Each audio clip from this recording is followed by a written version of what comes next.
All right, folks, welcome to America Talks Live, the show where you, the viewer, gets to have your voice heard. I'm Steve Malzberg, and if you want to participate, if you want to talk to me, you know, you could see me every night right here on Newsmax Television, 7 p.m. Eastern Time, and then again at 10 p.m., as will be the case tonight. But this is your chance to talk back at the television set, in effect, and give us a call. Let us know how you feel about the news of the day, the program I present to you, or what's going on. Also, hey, if you saw the Green Bay Packers Thursday night football game last night, I want to weigh in on that Hail Mary miracle play at the end of the game.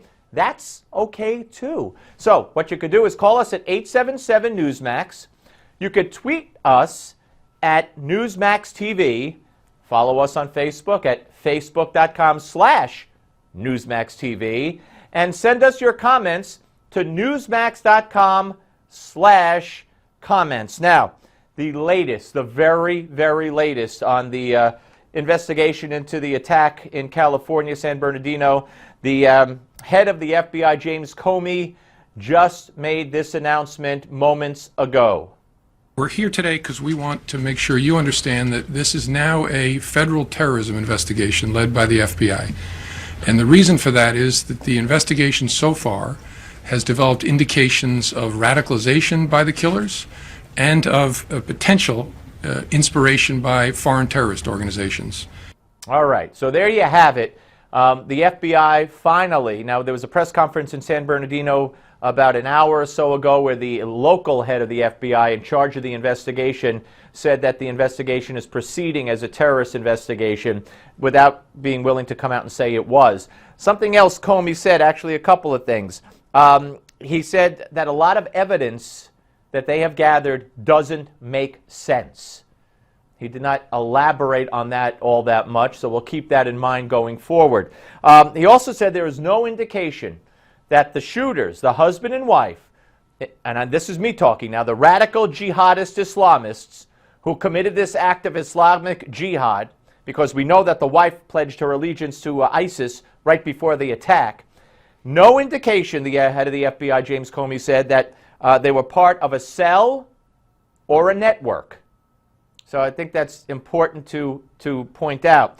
He said there have been, contrary to popular reports, no contacts between the killers and subjects of other terrorist investigations or other known terrorists here in the United States.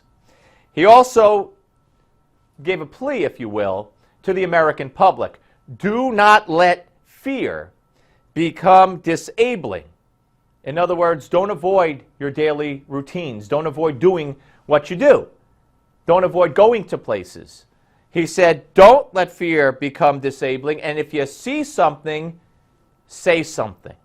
Now, the problem with the latter part of that statement is this administration and the media today has made it almost impossible for people to want to come forward. We heard from two separate people in the proximity, neighbors of these two terrorists, who saw suspicious activity, saw men coming and going, strange men, they said Middle Eastern looking men, and wanted to report it, but didn't want to be accused of what?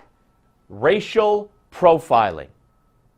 And this administration in particular has created a climate where they have specifically said everything you could think of falls under racial profiling. If you're suspicious of someone based on what they look like, it's racial profiling. If you're suspicious of someone because of their religion, it's racial profiling. And now they want you to basically profile, which is the right thing to do. So now they changed it. They want it both ways, this administration. All right, 877-NEWSMAX, which is 877-639-7629. Without any further ado, let us get right to the first phone call and say hello to John from Baltimore, Maryland. Hello, John. Hi, Steve. How are you doing? Good. Welcome aboard, sir. Hi. Thank you for taking my call. The first thing I'd like to say is, it's terrible what happened in California this weekend, San Bernardino, and I think it's even worse that we found out that this guy's spouse that he met happened to sympathize with ISIS, right before this terrorist attack. And, the question after I saw these events unfold is how could we bring in refugees now? I mean, even the FBI director, you talked about him earlier, James Comey, has come out and said that we cannot properly vet these people. Who's to say you won't have a terrorist mixed in this 10,000 refugees? It's impossible, Steve. We will have ISIS sympathizers within them. Well, John, Now, let me point out to you. Then I'll let you finish. There was a CBS report that the wife who came here on a fiance visa was vetted, quote unquote, by the Department of Homeland Security's process for those kinds of visas. So, what good is the vetting system? I mean, this is the problem. We're dealing with radical Islam. Radical Islam is the problem here, I think. And who's to say, moderate Muslims, God bless them, they're wonderful people, they're great people, plenty of them in the country, but radical Islam is one of the major threats we face. John, absolutely couldn't agree more. Let's go to Becca. Thank you for the call. Becca from Soxworth, Mississippi. I love the name of the town. Hello, Becca. Hi, how you doing, Mr. Steve? It's so good to talk to you. I watch you every day. I have you on my DVR schedule to record. I always tell my husband, you can't watch your sports until I watch my Steve. Well, I really appreciate that, Becca. Thank you. Okay, I know it's in the past, but two things that I thought of. In one of your past episodes, you said you can't impeach Obama because it would make him a martyr.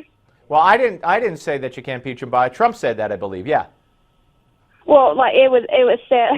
I can't quite remember, but it was said. But I just thought it was strange that at the Paris attacks, when they tried to have a moment of silence and they started chanting, what was it? A martyr never dies. Yeah, that was I believe that was at a soccer game in Turkey. The crowd started chanting, "Martyrs never die." Yep.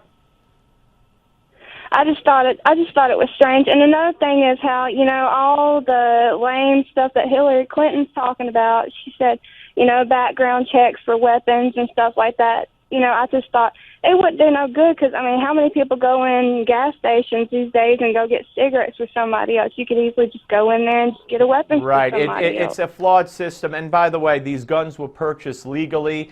California has some of the toughest gun laws in the country. Becca, great to hear from you. Thank you very, very much. We're coming back, folks, with lots more on America Talks Live.